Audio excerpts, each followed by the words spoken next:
Let's go out to Little Rock, Arkansas, and talk to Tracy. What's up, Tracy? Hi, Dr. John. Thank you for taking my call today. Of course. Thanks for I love calling. your show. Thank you. Yes, sir. And I love your show, and I just got your new book, Building a Non-Anxious Life. I haven't read it yet, but I have it. Very cool. Okay, here's my problem. I live alone, and my home is chronically cluttered to the point that I really won't let anybody in my home. And this bothers me really bad about myself, about my home. And I'm just afraid that it's a symbol of maybe a bigger issue that I'm not seeing, or else I'm just a sloth. I don't know. Oh, I don't think so. When you say it's surrounded by clutter, is that a truthful statement, or is that a very nice way of saying you're afraid you're a hoarder and you've got trash and garbage and scary stuff everywhere? Okay, I'm not a hoarder. Yeah, there's not trash like that. It's more like so it's not a hoarder situation. There's not too much stuff. It's just there's a lot of paper sitting out, a lot of mail that hadn't been dealt with or filing. Okay. Maybe dishes on the counter, in the sink, multiple items on the coffee table, in the bathroom counter, just stuff that I use and I think, oh, well, I put it up, I'm just going to use it again. Or I don't want to file. Who wants to file on your day off? Things like that. But I have a friend that when he comes over, he says, your house is too cute for it to be this messy. Okay. And so it sounds more messy than gross. Yes. Okay. Do you collect things? No. Okay. So at my house, I've got collections of books and collections of music equipment and guitars and collections of hunting stuff. So I've got things that I've wrapped my identity around, but it's just tons of stuff. And a lot of it's really nice stuff, but it's just everywhere. You're talking about you have piles and junk and stuff, and I just don't want to put it away. It seems like another job if I'm off work to have to go to. And I keep thinking, well, I'll just knock it out. I'll knock it out. I can get it clean. I'll have somebody come over and kind of monitor me and make me stay task-oriented. And I can keep it cleaned up for a while, and then it'll pile up again. Okay. What does the clutter get you? What does it get me? It makes me feel anxious and stressed out, and I don't. But there's something else on the other side. What does it get you? You mentioned it gets you some time off from what you feel is like work. Yes. What does it get you? Just dropping the stuff where it is, not putting the dishes back, not cleaning up your stuff off the bathroom counter. What does that get you? Oh, nothing. It digs me deeper in a hole. No, I'll get you something, or your body wouldn't keep doing it. Okay. Maybe like an unsupervised child. How long have people been telling you what to do and what to think and what to feel? Gosh, I feel so independent. It's just this is like my Achilles heel. And but you're not independent. You're not free. No, I'm not. I'm my own hostage in this house. Ooh, that's a good word. How long have you been a hostage in your own home? Well, I've been in this home 15 years, and I asked a friend of mine recently, how long has it been like this? Because I thought before it was because of the job I previously had where I was a traveling sales rep, and I had a lot of work-related brochures sitting out, but now I work from home now, and I thought, well, maybe it'll all get cleaned up because I'm home. I have had a health issue that's limited my energy level, and but I don't think I can't even use that as an excuse. Well, and you see how that becomes kind of recursive, right? You don't feel super great, so you don't pick up after yourself, and you open your eyes, and you feel stressed, and immediately like, ugh, and then that's overcome with shame, and then you have less energy. And then you do less. See how it works one way, but it also works the other way, but how it works that one way. Tell me about your home growing up. What'd your home look like? It was perfectly picked up. There was nothing sitting out. You couldn't leave anything sitting out at all. But if you opened a drawer or a closet, you could see everything crammed in there. Gotcha. And I will say it was a alcoholic home, so there was some chaos, emotional chaos going on. There you go. But everything was picked up, and the yard looked great. But it was all a facade.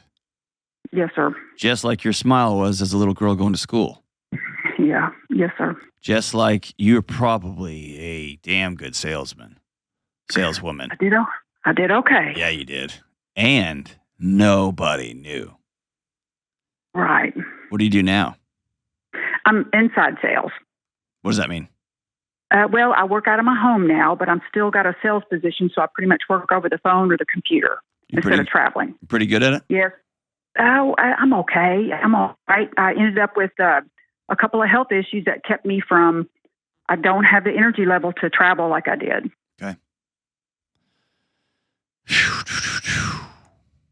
And I used to kind of think maybe it was I'm older and maybe the health, health trouble, so to speak. Although it's not completely debilitating, I thought maybe that's it. But I've had a chronic history of this. Of course. You said something really important at the beginning of this call that I want to circle back to, and I want you to never forget this as long as you live, okay? Okay. You said, I feel like if I clean up on my day off, I'm just doing work again. Yes. What that means in reverse, if I take that as like a coin and I flip it to the other side, what you just told me is my boss gets my first fruit. Yes. My boss and my job and my customers are more important than me.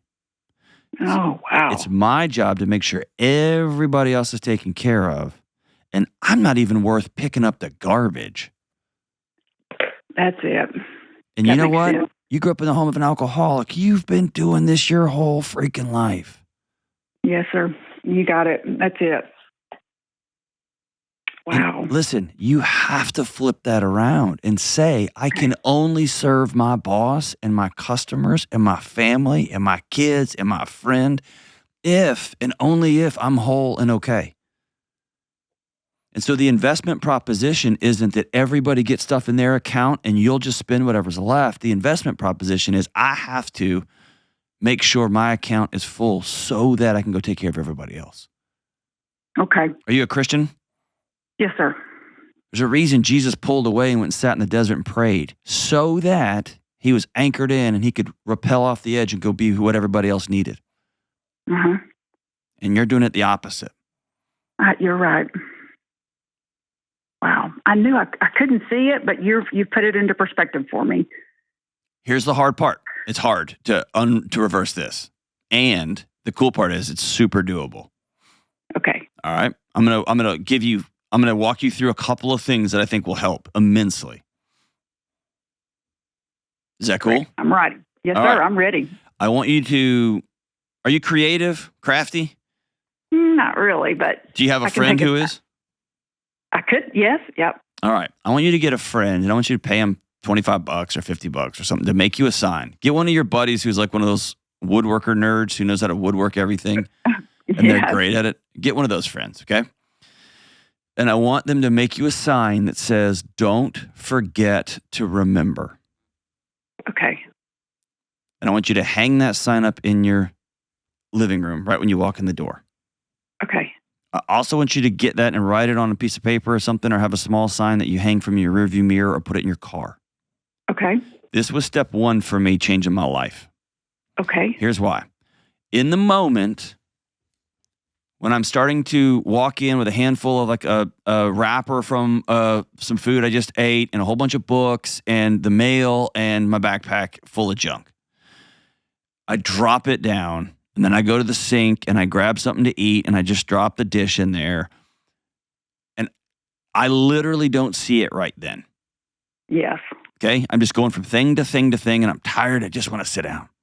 It's when I get back up from sitting down or get back up from watching that show or get back, even if I'm trying to do something good, I get back in the house from that workout. And I see all the piles of stuff. And my first thought is, you're disgusting. What a loser. Yeah, I did. Same team? Uh-huh. Okay. Mm-hmm. The phrase, don't forget to remember, has been transformative for me. Here's why. I see it in my car. I don't have it there anymore, but I used to have it in my car, and I used to put it up in my house. And as I was getting out of my car, I would see it right as I'm getting out, and it would say, don't forget to remember. Here was what I was reminding myself. Don't forget to remember how good it feels to get into a clean car. Okay. And then I would stop, and I would look, and there's 2 cups and my coffee and a wrapper of some piece of candy I grabbed on the way out and a book, and I just grabbed all that stuff. And over time, it became automated. Okay. Just don't forget to remember how good it feels to walk in the door. Okay? That's number 1. Number 2, I want you to create a new identity for your home. Okay. Here's what I mean by that. Very similar to the first call in today's show. I want you to be very specific and preferably talk to a friend. What do you want your home to feel like when you walk in every morning, when you open your eyes? What do you want it to feel like? Not what do you want it to look like, feel like. Airy, light, calm, joyful, fun, whatever it is. But I want you to start there with an identity for your home. This is my safe, warm, fun, laughter-filled place. Okay. And so what has to be true so that this can be warm and laughter-filled? I got to throw that crap away. Yeah. But if you start with, all right, every day I'm going to throw all the trash away, that will last for about 4 days. Yes. In my house, my wife told me years ago, when there's piles, when there's stuff everywhere, I can't breathe. Like, the way she described it is she inhales real sharply instead of exhaling. Yes. And so I know that when I pick up my stuff, I'm telling my wife, I love you. See how much different that is? One is an identity. Yeah. One is a bunch of chores. And so if your home is a warm, joyful workspace / retreat center, then crap doesn't come in the door. Right. I'm not bringing McDonald's wrappers into this warm, safe, lovely space. This is my retreat center. The same as, like you don't put motor oil on your toothbrush. I'm not putting that in my mouth. Okay. I'm not bringing this in my house. That's not who this house is. That's not who we are here. And that means I might sort mail in the front yard and just throw it all away. I'm never going to get on AARP's elite program. I'm never going to do that. So I'm not even bringing it in the house. Yes. I'm never going to buy another couch on a credit card. Like, I'm not. So that doesn't come in the house. It just goes right in the trash. See what I'm saying? Got it. Yes, sir, I do. All right. Number 2. I wish this wasn't the case. This is what I had to do. You got to get a friend. Okay. And as my friend Dawn Madsen, the Minimal Mom, goes by, and I would strongly recommend checking her stuff out. Minimal Mom. I'm not telling you need to be minimalist at all, but she does a great step-by-step. Most of us, when we try to declutter, we go after everything all at the same time. You just said, I just want to knock it out. Yes. Your body and that's not happening. It gets overwhelmed and it shuts it down. Yes, exactly. And then when it starts to shut down, Netflix is like, I got you. Yes. and you just sit down there and turn it on, right? Exactly. Oh my gosh, how do you know me? Because I'm you, right? So here's what we do. We get a friend and we pick one room. And we might only pick one wall of one room. Okay. I'm just going to clean this wall off. I'm going to get all the stuff off these shelves. I'm going to get all these books out of here. I'm going to get rid of all this stuff. Because my identity is warmth and laughter and joy. Not, look how smart I am because I read these books. And yours might be fill in the blank, right? Whatever it is. Okay. Okay? But get a friend and say, hey, we're going to do one room and then I'm buying coffee. Okay. Cool. We're going to do one half of one room, then we're getting coffee. And they're going to want to push you. I'm here. Let's just go to the next room. Nope. That's what we got. Okay. Okay. We'll make it a process. We'll have some fun with it. Here is the third thing. This is from Fumio. Is it Fumio Sasaki? I think it is, a Japanese minimalist. It's amazing what he said. He said, all of our inanimate objects in our home are having a conversation with us 24/7, 365. Mm. And so when you walk in the door and you see the pile of mail, it's quietly whispering, hey, Tracy, are you going to open us? You're just going to leave us here in this pile? Think of all the good deals we got. You're going to pay full price for that? I bet we have a coupon in here. What if your old boyfriend from high school finally wrote you back and said he loved you? Right? All that. And we don't realize that the dishes are like, are you seriously not going to clean us up, you slob? You freaking lazy slob. Are you serious? Yes. Right? And so what I want you to start doing is talking back. Okay. I am going to put you away dishes. Ha ha. Or I'm watching a show. I'm not lazy. I worked my butt off today, and I'm struggling with some health issues. I'm going to watch this show, and then at 6:32, I'm getting up and I'm cleaning you up. I'm putting you away. I can do that. Okay? That sounds better than what I've been saying to myself. Yeah. Well, here's what you've been doing. You've been talking to Tracy, not to the stuff. Mm-hmm. Right. And you got stuff in your closet that one day you're going to lose the weight, or one day it'll come back in fashion. It's not, Tracy. It's not. It's not. No. It's time for it to go. And you're going to have a friend that's going to go through your closet with you, and you're going to buy them coffee. It'll be hilarious and sad. You might cry. It's going to be all of that. Okay. Okay? Here's the last thing. All right. Stop talking to yourself like that. Yeah, that is the last area where I've really haven't handled the negative self-talk. I didn't even realize I was doing it until we had this conversation. It never stops. You are so mean to my friend Tracy. Mm-hmm. And if you walked outside in your front yard and heard a neighborhood guy talking to his daughter like that, you would. Oh, I'd come unglued. I know you would. So treat Tracy. It's the reverse golden rule. Do unto others as you would have them do unto you. Okay. You take care of others, but you don't take care of you on the inside. So at least treat yourself as good as you would treat a stranger. Okay. Fair? I can do that. Yes, sir. Oh, my goodness. Okay. And I can follow the 6 daily choices. And ta-da. My promise is if you'll go through those 6 daily choices and begin to address those, you're going to have less and less room for trash in your house, for garbage, just nonsense, because your whole system will lighten up. That's what I've been trying to go minimalist for a long time because of that. No, that's like somebody just got out of knee surgery, getting rid of your crutches. Don't do that. Okay, you're right. You might get there eventually, but people who just go scorched earth and get rid of everything in their house and that stuff has become an important part of their body, trying to keep them safe and well. Okay. Dude, you just go to the next vice. Okay. That's why you go slow. And that's why you go with somebody and you process it and you feel it. Okay, and I can do that. You'll see your buddy's face. You'll see your buddy's face, and they'll be like, "Oh my gosh, what is all this crap?" And you'll feel embarrassed. I want you to put your hand on your chest, feel the embarrassment, feel it. Okay. And go, "Yeah, I'm getting better. Yeah. I wasn't okay, but I'm on the way." After you get this whole thing cleaned up, I want you to take before and afters.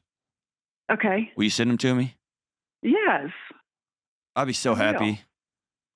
It's going to have to be in sections. Piece by piece by piece by piece by piece. We're going to do it in sections. It's going to be amazing. Tracy, I'm super, super proud of you. And by the way, this will be 2 steps forward, 4 steps back. 5 steps forward, 3 steps back. We're going to slowly make our way to this. Okay, this is a lifetime of you putting everybody in front of you. And you're going to have to practice over a period of time finally loving Tracy enough to say, no, I'm not working on my day off. This is my first day of the week, and I work for me first. So I take care of me first, and I make sure my home is the safe, wonderful, warm retreat I want it to be. Then my boss gets what's next. We're going to flip this whole thing around. So proud of you. You're awesome, Tracy.